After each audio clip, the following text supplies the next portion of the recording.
Hello बच्चों, कैसे हो? बढ़िया हो? Very good very good.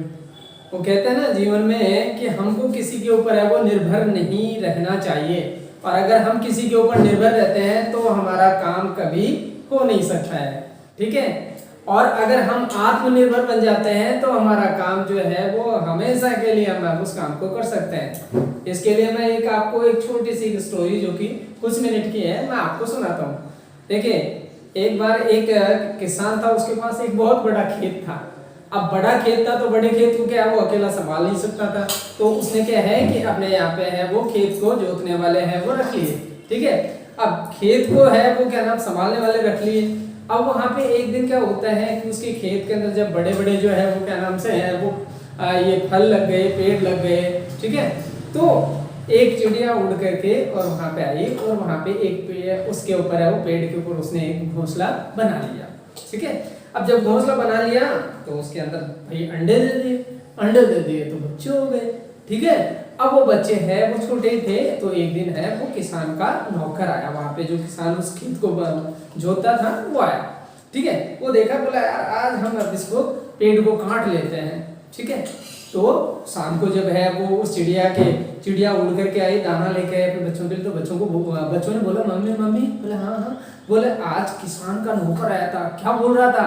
बोले ये बोल रहा था कि आज मैं इस पेड़ को काटूंगा। तो चिड़िया ने कहा टेंशन मत करो, कोई नहीं आएगा। ठीक है।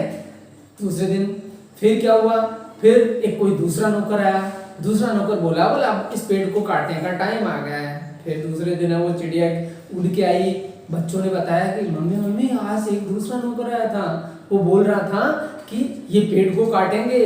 ठीक है। तो चिड़िया ने कहा कि बच्चों टेंशन करने की जरूरत नहीं है। ठीक है। तीसरे दिन क्या हुआ, तीसरे दिन बड़ा गजब हुआ। तीसरे दिन किसान खुद आया। ठीक है। जिसका खेत था, जो मालिक था वो आया, और उसने कहा पहले हम इसको काटेंगे। शाम को चिड़िया आई बच्चों को दाना लेकर के बच्चों के लिए, तो बच्चों ने कहा कि मम्मी मम्मी आज तो मालिक खुद आया था खेत का, और वो बोल रहा था, बोले आज हम इस पेड़ को काटेंगे। तो चिड़िया ने कहा कि बच्चों अब हमें एक मिनट की भी देरी नहीं करनी चाहिए, अब हमें यहाँ से उड़ जाना चाहिए, फुर्र हो जाना चाहिए। बच्चों इस छोटी सी कहानी से हमें ये शिक्षा मिलती है कि पहले जब चिड़िया ने कहा कि भाई नौकर बोल रहे हैं कि पेड़ को काटेंगे, तो चिड़िया ने कहा कि कोई टेंशन नहीं है। क्यों?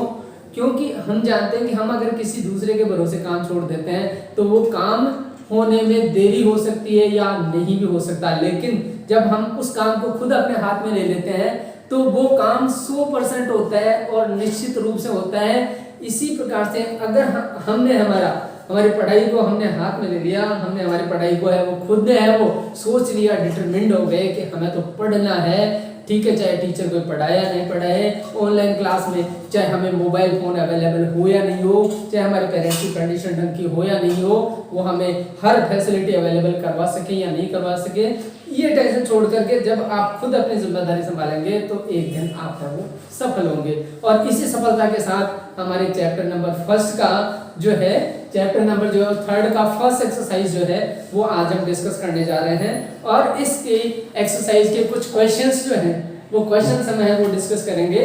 ठीक है।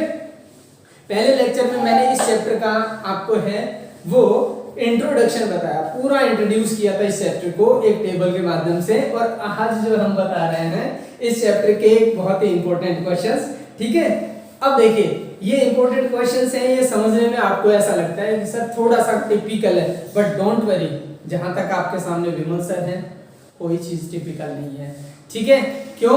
क्योंकि बहुत ही स्लो तरीके से हम आपको एक एक स्टेप को क्लियर करते हुए है वो आपको बताएंगे। ठीक है। तो इसमें कोई प्रॉब्लम वाली कोई बात नहीं होगी। अब देखिए मेरे पास 10th क्लास की बुक है और एक्सरसाइज नंबर 3.1 जो है वो मैंने ओपन कर रखी है। अब एक्सरसाइज नंबर 3.1 के अंदर सबसे पहला क्वेश्चन जो है वो ये है कि Aftab tales his daughter, Aftab अपनी लड़की से कहता है। तो हम क्या करेंगे, सबसे पहला काम है कि हम आफ्ताब का नाम लिखेंगे। भाई ये तो है आफ्ताब और ये है उसकी डॉटर। ठीक है। समझ में आ रहा सबको? अच्छा, अब जब आफ्ताब लिख लिया, डॉटर लिख लिया, अब इसके बाद में हम आ जाते हैं कि आफ्ताब अपनी लड़की से कहता है, क्या कहता है कि 7 years ago I was 7 times as old as you were then, कि यानी आज से जो है वो कितने साल पहले, 7 साल पहले मैं तुमसे कितने गुना बड़ा था, कितने मल्टीपल था, 7 गुना बड़ा था। ठीक है, तो इस केस में हम क्या करते हैं, सबसे पहला हमारा स्टेप होता है कि हम इनको प्रेजेंट एज लेते हैं अपन। ठीक है, कि प्रेजेंट एज, पहले प्रेजेंट एज का लेते हैं कि प्रेजेंट एज मान लीजिए आपकी x थी, ठीक है, उसकी डॉटर की क्या थी, y थी। Is it clear? भाई पहले मानते हैं कि भाई आपकी एज ये है और डॉटर की एज ये है। अब ये कहता है हमारे अकॉर्डिंग टू सिचुएशन के हिसाब से वो कहता है कि 7 years ago, 7 साल पहले, 7 years ago, 7 साल पहले। तो अब बच्चों आप ही बताओ 7 साल पहले आपकी एज क्या होगी? ठीक है, 7 साल पहले आपकी एज क्या होगी, कितनी होगी बताओ बताओ बताओ, बोलो। हाँ ठीक है, x माइनस 7 होगी। Very good.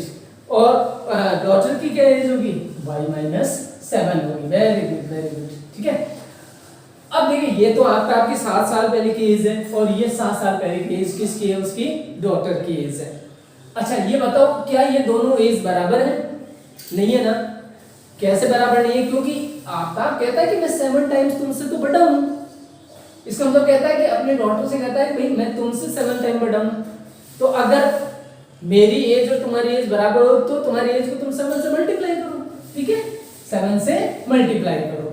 कैसे? जैसे मान लीजिए थोड़ी देर के लिए मान लेते हैं कि जैसे ये है इसकी डॉटर की एज और ये जो है वो आपकी एज है 35 इयर्स और उसकी 5 इयर्स है। अब इन दोनों को हम बराबर कैसे करें? बराबर तो ऐसे ही करेंगे ना कि इसको 7 से मल्टीप्लाई करेंगे तभी तो बराबर होंगे। अगर 7 से मल्टीप्लाई नहीं करेंगे तब तक तो ये बराबर हो ही नहीं सकते।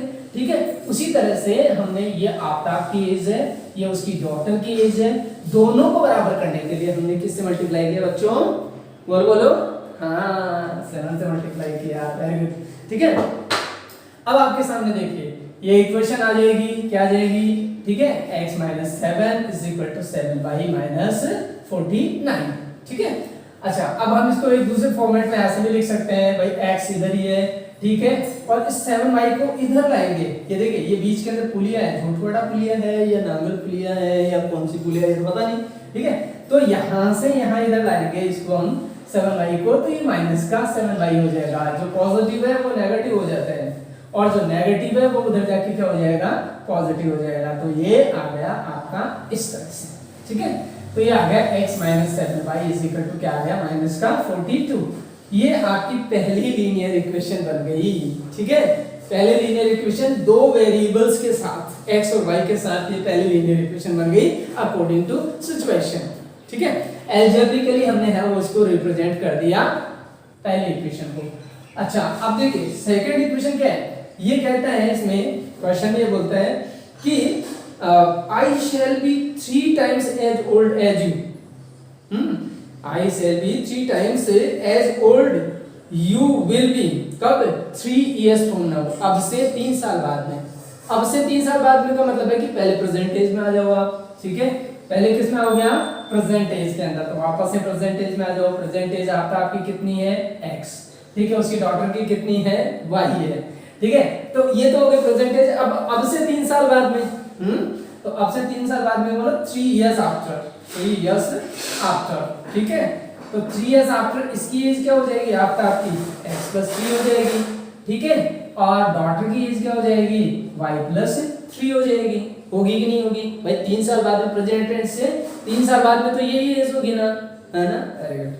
अच्छा ये कह रहा है कि अब से 3 साल बाद में, ठीक है, प्रेजेंट टेंस से 3 साल बाद में मैं तुमसे 3 गुना ज्यादा बड़ा हूंगा। तो इसका मतलब है कि ये जो फादर है वो अपनी डॉटर से 3 गुना ज्यादा बड़ा है। अब इसको हम अगर अर्थमेटिकली समझे तो ये समझ सकते हैं अपन। जैसे मान लीजिएगा कि ये एज है, ठीक है, डॉटर की एज है, ठीक है, और ये जो एज है वो क्या है? उसके फादर की एज है। तो बताओ 3 गुना है कि नहीं? 10 या 30, है ना? अब इन दोनों को अगर हम बराबर करें तो बताओ इन दोनों को इक्वल करना है तो बताओ किसको हम मल्टीप्लाई करें? ठीक है, इस नंबर को मल्टीप्लाई करेंगे, किससे मल्टीप्लाई करें? 3 से करेंगे ना? करेंगे 3 से। ऐसे 3 से मल्टीप्लाई करते ये हो गया 30। ये भी हो गया 30। ठीक इसी तरह से हम इसको भी किससे मल्टीप्लाई कर देंगे, 3 से मल्टीप्लाई कर देंगे दोनों की एज को इक्वल करने के लिए। वेरी गुड शाबाश, ठीक है, बहुत समझदार हो। अब इसके बाद देखिए x plus 3 is equal to 3y plus कितना हो जाएगा, 9 हो जाएगा, ठीक है। मल्टीप्लाई कर देंगे इसको इससे और इसको इससे। अब देखिए हमको इसी फॉर्मेट में लाना है, तो देखिए x इधर है, इधर ही है, इस पुलिया के इधर है तो इधर है। अब 3y को इधर से इधर लाएंगे, ठीक है। तो भाई जो पॉजिटिव हो तो नेगेटिव हो जाता है और जो नेगेटिव है वो क्या हो जाएगा, पॉजिटिव हो जाएगा। तो ये आ जाएगा 3y माइनस का, ठीक है। अच्छा ये देखिए 9 तो उधर ही था, इस पुलिया के उधर ही था, ठीक है, और ये 3 जो है वो इधर से उधर चला गया, तो ये आ गया माइनस का 3। तो पॉजिटिव है नेगेटिव हो गया, ठीक है। अब हम क्या करेंगे, x minus 3y is equal to क्या आ गया बेटा, बोलो बोलो, 6 आ गया ना, हाँ ये 6 आ गया। तो एल्जेब्रिकली हम इन दोनों इक्वेशंस को इस तरह से रिप्रेजेंट कर सकते हैं, ठीक है। ये आ गया -42 पहला एल्जेब्रिक एक्सप्रेशन, ठीक है। अच्छा और दूसरा सिचुएशन के अकॉर्डिंग हमारे पास ये आ गया, ये आ गया हमारे पास दूसरा लीनियर इक्वेशन, ठीक है। तो दो लीनियर इक्वेशंस का हमारे पास क्या बन गया, देखो पेयर ऑफ लीनियर इक्वेशन। हाँ तो हमारे इस क्वेश्चन में यही कहा था लास्ट में कि इनको आप represent this situation algebraically and graphically. ये कह रहा है कि इस सिचुएशन को आप एल्जेब्रिकली और ग्राफिकली रिप्रेजेंट करो। तो बताओ बेटा ये एल्जेब्रिकली रिप्रेजेंट हो गई है, ठीक है, इसको हम कहते हैं एल्जेब्रिक रिप्रेजेंटेशन। अब कहेंगे कि सर इसको ग्राफिकली रिप्रेजेंट करो, ठीक है। तो देखिए ग्राफिकली जब हम रिप्रेजेंट करेंगे तो हम 1 नहीं 2 नहीं 10-5 जो है वो सम्स लेंगे और उनको प्रॉपर्ली ग्राफ पेपर पे है वो हम रिप्रेजेंट करेंगे। लेकिन अभी हम जो है वो सबसे पहले ये जान लें कि एल्जेब्रिकली किसी भी इक्वेशन को किस तरह से रिप्रेजेंट किया जाता है। तो आपके सामने मैंने क्वेश्चन नंबर 1 जो है आपकी एक्सरसाइज नंबर 3.1 का जो है वो क्वेश्चन नंबर 1 मैंने आपको एल्जेब्रिकली रिप्रेजेंट कर दिया है। बोलो समझ में आया कि नहीं आया? वेरी गुड, शाबाश, आया ना? हाँ बिंदास बच्चे, हाँ वेरी गुड बहुत अच्छा बहुत अच्छा। अच्छा अब आ जाते हैं हम हमारे क्वेश्चन नंबर 2 में, ठीक है। ये कुछ ज्यादा हार्ड नहीं है, बस हमें हमारे दिमाग के विंडोज खोलने पड़ते हैं, ठीक है, और थोड़े बहुत जो हैं वो अपने डिटर्मिनेशन के वर्ड्स बोलने पड़ते हैं, बस फिर तो आ जाता है सब कुछ, ठीक है। अच्छा दूसरा देखिए क्वेश्चन, देखिए the coach of cricket team buys 3 bats and 6 balls. अब एक क्रिकेट का एक कोच आप जानते हैं कोच कौन होता है? कोच वो होता है जो खेलना सिखाता है, ठीक है, उसको हम क्या कहते हैं? कोच। जैसे बॉलिंग का कोच अलग होता है, बैटिंग का कोच अलग होता है ना, देखा होगा ना। धोनी, हाँ धोनी की याद आ गई, अरे वाह बच्चों वाह, हैं कप्तान की याद आ गई, ठीक है वेरी गुड, ठीक है। तो धोनी वाला छक्का भी याद आता होगा ना, आता है, वेरी गुड। तो देखो ये क्रिकेट का कोच है और ये खरीदता है कितने बैट? 3 बैट और कितनी बॉल? 6 बॉल्स। तो हमारा स्टार्ट नंबर जो फर्स्ट है हम ये लिख देंगे कि भाई क्या क्या परचेज कर रहा है। 3 तो बैट परचेज कर रहा है, ठीक है, और बॉल कितनी कर रहा है? 6 बॉल्स परचेज कर रहा है, ठीक है। 3 बैट्स और 6 बॉल्स है वो परचेज कर रहा है, ये पहला स्टेप हो गया हमारा, ठीक है। दूसरे स्टेप में देखिए आप हमारे पास यही जो है वो हमारे क्रिकेट का जो कोच है वो क्या बाई कर रहे हैं? 1 बैट लिखा ना इसके अंदर कि later c buys another bat and 3 more balls. फिर 1 बैट और 3 बॉल्स खरीदता है, तो 1 बैट और 3 बॉल्स। ये हमारे पास जो है वो ये खरीदने की है। अच्छा इनमें देखिए इसकी ये कितने पैसे देता है ना? 3900, ठीक है, ये तो इतने देता है, ठीक है। और यहाँ पे ये दोनों चीजें जब खरीदता है, ठीक है, तो कितने पैसे देता है? 1300। महंगा है क्या? आप तो क्रिकेट खेलते होंगे ना, महंगे लग रहे हैं क्या? अच्छा पर आपको तो कैसे पता चलेगा महंगे हैं या सस्ते हैं? क्योंकि जब तक आपको 1 बॉल और 1 बैट का कॉस्ट पता नहीं चले तब तक तो आप बता ही नहीं सकते कि महंगे हैं या सस्ते हैं। क्या आप पता कर सकते हैं एक बॉल और एक बैट का कॉस्ट? बोलो, कर सकते हैं पता? बिल्कुल कर सकते हैं, 101% कर सकते हैं, वो भी आपको बताएंगे। लेकिन पहले हम इसको है वो अलजेब्रिकली रिप्रेजेंट कर लें, ठीक है। तो देखिए हमारा जो स्टेप नंबर फर्स्ट है, ठीक है, उसमें 3 बॉल्स हैं, 3 बैट्स हैं और 6 बॉल्स हैं, टोटल कॉस्ट इनकी इतनी है। अब हम मान लेते हैं कि लेट द कॉस्ट ऑफ, है ना, द कॉस्ट ऑफ 1 बैट, एक बैट की कॉस्ट, सिंगल बैट की कॉस्ट मान लीजिए x रुपीस है, और मान लीजिए इसी तरह से, है ना, सिमिलरली द कॉस्ट ऑफ जो है वो 1 बॉल की कॉस्ट जो है वो मान लेते हैं क्या, y मान लेते हैं, ठीक है। अच्छा अब देखिए पहले केस के अंदर कितने बैट खरीदे, 3 बैट्स खरीदे, एक बैट की कॉस्ट कितनी है, x रुपीस, तो 3 बैट की कॉस्ट कितनी होगी, बोलो बोलो, हाँ 3x होगी, ठीक है। तो 3 बैट की कॉस्ट कितनी हो जाएगी हमारे पास, 3x, ठीक है।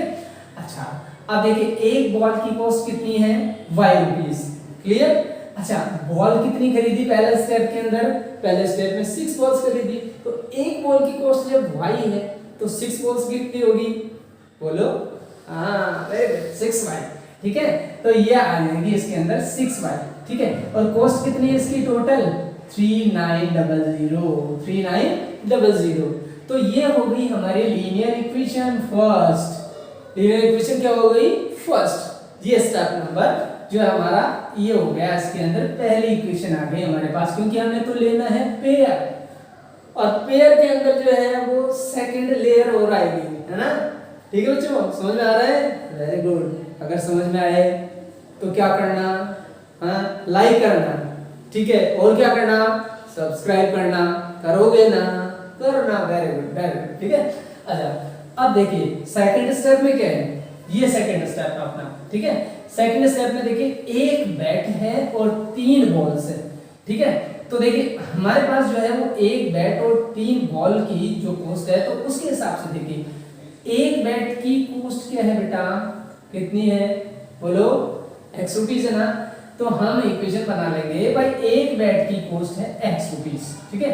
अच्छा फिर देखिए कितनी बॉल्स है बेटा, 3 बॉल्स है, तो एक बॉल की कॉस्ट कितनी है, y है ना, तो 3 बॉल्स की कॉस्ट कितनी हो जाएगी, है ना, 3y हो जाएगी ना, वेरी गुड। तो 3y हो गई, और टोटल कितना है इसका, कितना पैसा दिया उसने, 1300 रुपीस दिया, है ना, 1300 रुपीस दिया ना।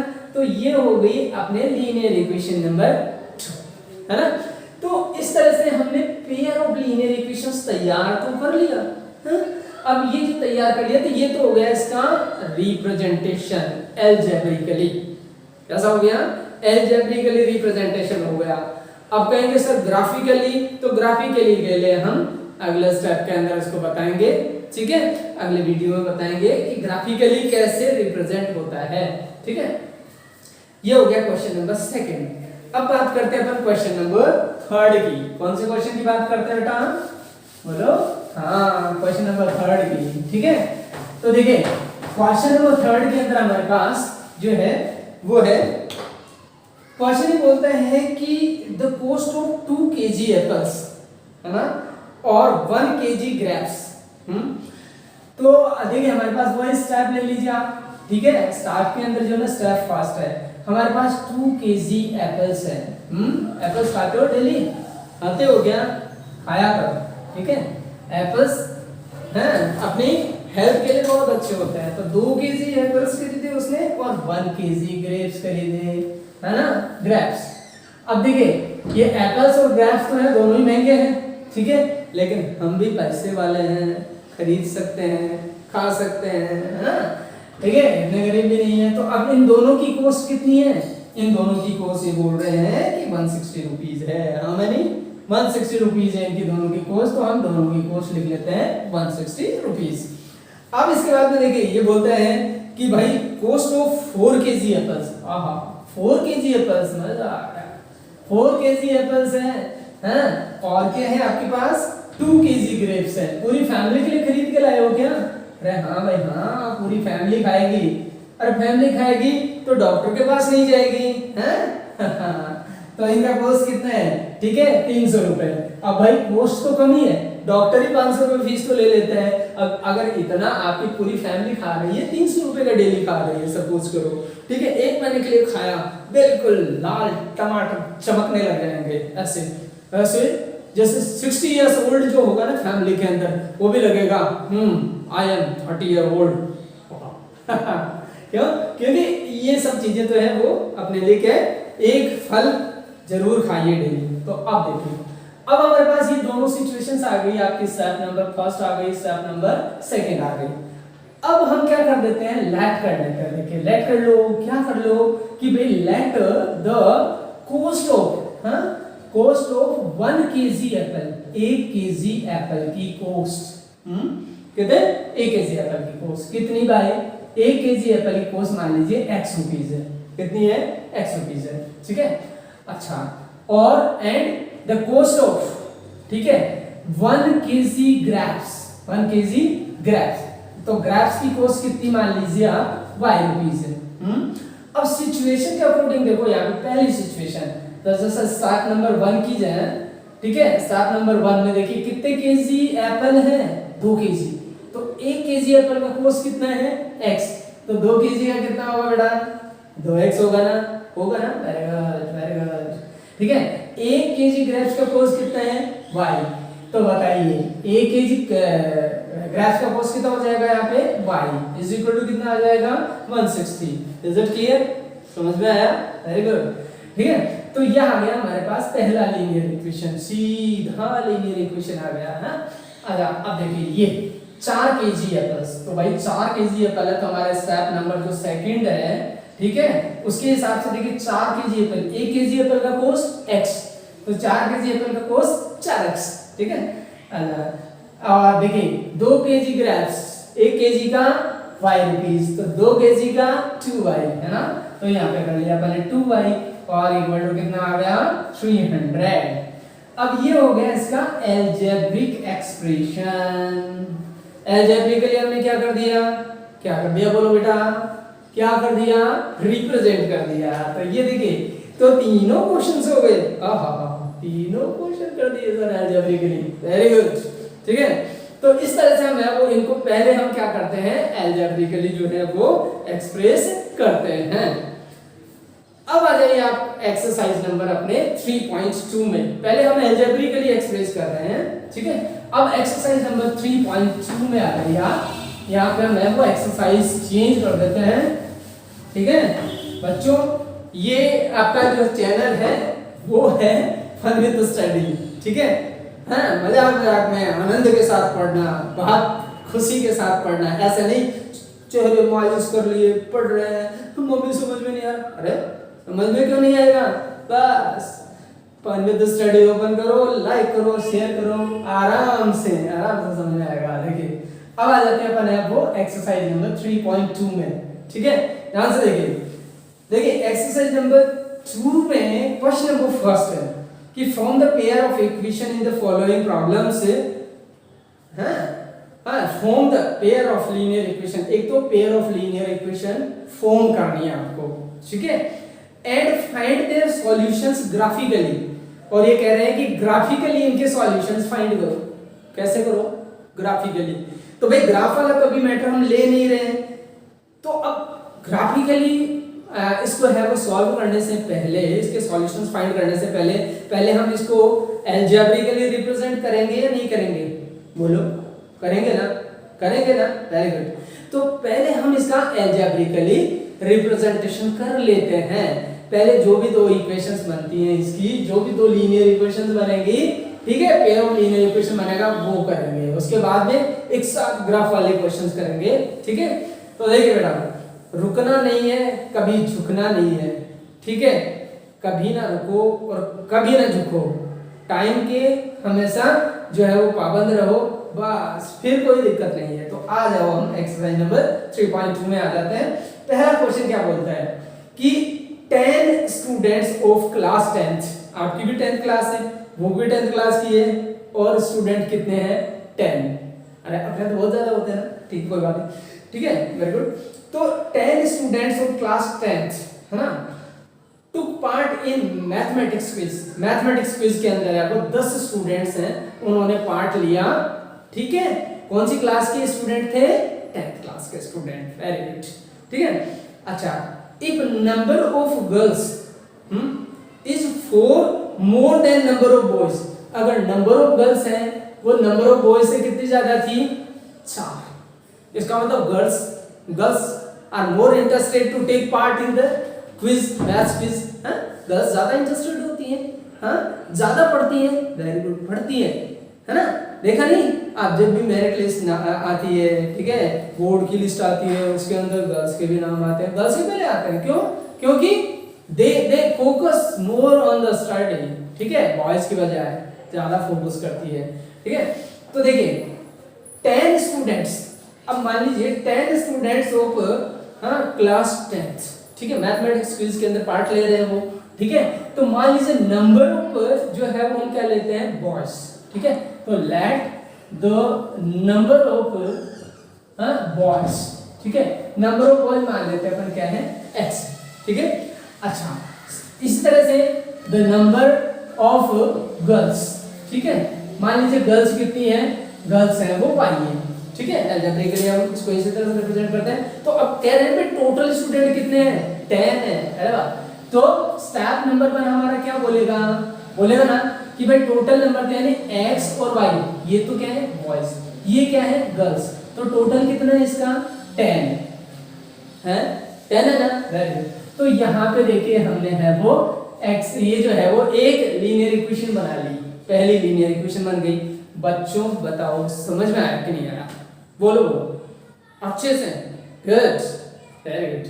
ठीक है, x नंबर ऑफ बॉयज लिया, y नंबर ऑफ गर्ल्स ली, टोटल स्टूडेंट कितने हैं? 10। ठीक है, तो दोनों को जोड़ दिया x + y, है ना? 10। अब इसके सेकंड पार्ट में क्या बोलता है कि अगर number of girls 4 more than number of boys, भाई नंबर ऑफ गर्ल्स जो है वो कितनी ज्यादा है? नंबर ऑफ बॉयज से 4 ज्यादा है। ठीक है, तो देखिए हम यहाँ लिख लेते हैं, जैसे स्टेप नंबर जो है वो तो फर्स्ट था हमारा, अब ये स्टेप नंबर है वो हमारा क्या है? सेकंड। ठीक है, हम ये कहें कि जैसे नंबर ऑफ बॉयज हमारे पास कितने हैं? ये x। ठीक है, नंबर ऑफ गर्ल्स क्या है? y है। ठीक है, हमने लिया। अब ये कह रहे हैं कि भाई नंबर ऑफ गर्ल्स हैं वो 4 ज्यादा है, तो इसका मतलब कि ये लोग जो गर्ल्स हैं, ठीक है, ये क्या है? गर्ल्स है। ठीक है, तो ये गर्ल्स जो है वो 4 ज्यादा है, पहले से ही ज्यादा है। अब इसको उसको बराबर करने के लिए बताओ, आप बताओ क्या करना पड़ेगा हमें? इधर 4 ऐड करना पड़ेगा ना भाई। जैसे मान लीजिए यहाँ पे ये नंबर ऑफ गर्ल्स जो है, ठीक है, वो 4 पहले से ही ज्यादा है, तो 4 तो इधर ऐड करेंगे जब बराबर करेंगे। बिल्कुल, ठीक है, तो हमने यहाँ पे 4 ऐड कर लिए। ठीक है, अब ये देखिए आप, जैसे हमने 4 ऐड किए तो ये आ गया x + 4, यानी कि ये हो गया नंबर ऑफ, क्या हो गया? बॉयज। ठीक है, ये हो गया number of girls. Number of girls है वो ऑलरेडी वैसे ही ज्यादा है इसके अंदर। ठीक है, अच्छा, अब देखिए इसके अंदर कि अगर हम इस इक्वेशन को इस तरह से बनाए तो ये x - y = माइनस क्या आ जाएगा? 4। ठीक है, क्यों? क्योंकि हमने देखा इसके अंदर कि नंबर ऑफ जो है वो गर्ल्स हैं वो 4 ज्यादा है, किससे? नंबर ऑफ बॉयज से। तो नंबर ऑफ बॉयज कितना था हमारा? x। ठीक है, गर्ल्स 4 पहले से ज्यादा थी, तो इसमें तो ऐड करेंगे। ठीक है, तो ये आ गया हमारे पास इक्वेशन नंबर सेकंड। ठीक है, तो इस तरह से हमने इसको अलजेब्रिकली क्या कर लिया? रिप्रेजेंट कर लिया। ठीक है, अच्छा, अब इसके बाद में देखिए, बाद में ग्राफिकली भी करेंगे हम। ठीक है, अब देखिए आप, अब है वो क्वेश्चन नंबर सेकंड इसका। ठीक है, देखिए ये बहुत सिंपल है कि यहाँ पे है हमारे पास स्टेप नंबर फर्स्ट में, ठीक है, कि 5 तो है वो पेंसिल, है ना, 5 pencil and 7 pens together cost 50 rupees, है ना। तो हमें मालूम है जैसे कितनी पेंसिल है, कितनी पेंसिल है? 5 पेंसिल, और इसके बाद में पेन्स कितने हैं? 7 पेन्स है ना। इनकी कॉस्ट कितनी है टोटल? इनकी कॉस्ट है आपकी 50 रुपीज। ठीक है, अच्छा, दूसरे स्टेप में देखिए 7 पेंसिल्स हैं, ठीक है, और इसके बाद में क्या है? 7 पेंसिल्स के बाद में 5 जो है वो क्या है? पेन्स है, तो 5 पेन्स है, और 5 पेन्स की कॉस्ट कितनी है इसके अंदर? इनकी कॉस्ट है 46 रुपीज। तो ये हमारा स्टेप नंबर क्या आया? सेकंड आया। ठीक है, अब इसको हम एल्जेब्रिकली जो है वो एक्सप्रेस कर रहे हैं, तो अब जब एल्जेब्रिकली इसको एक्सप्रेस कर रहे हैं, ठीक है, तो हम क्या करेंगे, देखिए भाई let the cost of one pencil, एक पेंसिल की कॉस्ट मान लीजिए क्या ली, x रुपीस, है ना, एंड इसी तरह से let the cost of one pen की कॉस्ट कितनी ले ली अपन ने, y रुपीस ले ली, ठीक है, समझ में आ रहा है। अच्छा, अब इसी तरह से जो है वो हम क्या करेंगे, ठीक है, यहाँ पे इसमें लिखेंगे भाई जैसे 5 पेंसिल और एक पेंसिल की कॉस्ट x रुपीस है समझ आ रहा है। तो देखिए 5 पेंसिल, एक पेंसिल की कॉस्ट x, तो 5 पेंसिल की 5x, ठीक है। तो हमारे पहला इक्वेशन स्टेप नंबर फर्स्ट का इक्वेशन नंबर 1 जो है वो बन जाएगा हमारा, इक्वेशन नंबर 1 जो है बन जाएगा 5x plus 7y is equal to क्या बन गया हमारा, 50 बन गया, ठीक है। इसके बाद में देखिए दूसरा स्टेप, इक्वेशन नंबर, ये तो फर्स्ट थी हमारी, ठीक है, अब है वो इक्वेशन नंबर सेकंड हमारी क्या बनेगी, ये बन जाएगी आपकी 7x plus 5y is equal to 46। अब ये एल्जेब्रिकली बताइए आप, एल्जेब्रिकली हमने इसको है वो क्या कर दिया, रिप्रेजेंट कर दिया। अब एल्जेब्रिकली रिप्रेजेंट कर दिया, अब ग्राफिकली भी हमको इसको रिप्रेजेंट करना है, तो ग्राफिकली रिप्रेजेंट करेंगे, निश्चित रूप से करेंगे, 100% करेंगे, but whenever we have the graph then we will it express the graphically also. Is it clear और नॉट? वेरी गुड, शाबाश, ठीक है। इसके बाद में हम आ जाते हैं क्वेश्चन नंबर 2 के अंदर, ठीक है। क्वेश्चन नंबर 2 क्या है हमारा, एक्सरसाइज 3.2 का क्वेश्चन नंबर 2 है, ठीक है। On comparing the ratio a1/a2, जैसे हम रेशियो a1/a2 का रेशियो कंपेयर करते हैं b1/b2 से, और फिर इसको कंपेयर करते हैं c1/c2 से, तो लिखा ना इसमें कि on comparing the ratio a1/a2, b1/b2, c1/c2, find out whether the line representing the following pairs of linear equation intersect at a point, ठीक है, parallel और coincident, ठीक है। 3 स्टेप्स है, 3 स्टेप्स हमारे पास कि क्या ये लाइन जो है वो इंटरसेक्ट करती है, हैं, इंटरसेक्ट एट अ पॉइंट, कि क्या एक पॉइंट पे वो इंटरसेक्ट करती है, पहली सिचुएशन। दूसरी सिचुएशन क्या है कि क्या ये पैरेलल है, पैरेलल, ठीक है, तो क्या ये पैरेलल है। तीसरा सिचुएशन क्या है कि क्या ये कोइंसिडेंट होती है, यानी एक लाइन में ही वो सारे पॉइंट्स आ जाते हैं, तो क्या ये कोइंसिडेंट होती है, हाँ। तो ये 3 सिचुएशंस हमारे पास इसमें बतानी है इस क्वेश्चन के अंदर। अब 3 सिचुएशंस में देखिए आप इसके अंदर, अब हमेशा ये चीज ध्यान रखिए आप, इन 3 सिचुएशंस के अंदर हम क्या करते हैं कि यहाँ पे जैसे पहला सम लेते हैं अपन, इसके अंदर पहला सम है 5x - 4y + 8 is equal to क्या है, 0। दूसरा है 7x + 6y, है ना, -9 इज इक्वल टू क्या है, ये भी 0 है। सबसे पहला सिचुएशन देखते हैं कि भाई जैसे इसका x का कोफिशिएंट क्या है, ठीक है, यानी a1/a2 क्या है हमारे पास, a1/a2 इसके अंदर देखिए इसका 5 है, इसका 7 है, ठीक है, तो 5/7 हो गया। अच्छा, अब देखिए b1/b2 क्या है इसके अंदर, ध्यान से देखिए, तो देखिए ये साइन के साथ इसको लेना है, -4 और +6, ठीक है, तो -4 क्या आया, 6 आया।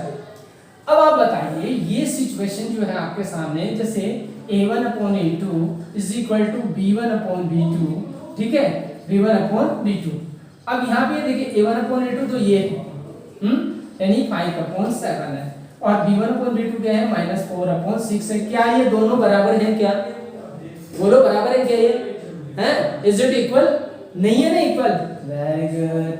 अगर ये इक्वल नहीं है तो हमारा पहला पार्ट इसका, जिसको कहते हैं कि इंटरसेक्ट एट अ पॉइंट, कि जब भी हम इसको ग्राफिकली क्या करेंगे, रिप्रेजेंट करेंगे, तो क्या होगा कि जैसे एक इक्वेशन के लिए एक लाइन बनेगी ग्राफ पे, दूसरी इक्वेशन के लिए दूसरी लाइन बनेगी, और दोनों लाइन बन करके और इस तरह से ये एक पॉइंट के ऊपर इंटरसेक्ट करेंगी, ठीक है। जैसे मान लीजिए ये इस तरह से हो जाएगा कि ये तो x एक्सिस हो जाएगा, और यूं जैसे मान लीजिए ये y एक्सिस, ठीक है, तो x और y एक्सिस जो है वो यहाँ पे जो है वो एक पॉइंट आएगा, वहां पे ये इंटरसेक्ट करेंगी, 100% करेंगी, ठीक है, क्योंकि यहाँ पे सिचुएशन क्या है, a1/a2 is not equal to b1/b2, यहाँ पे इक्वल नहीं है।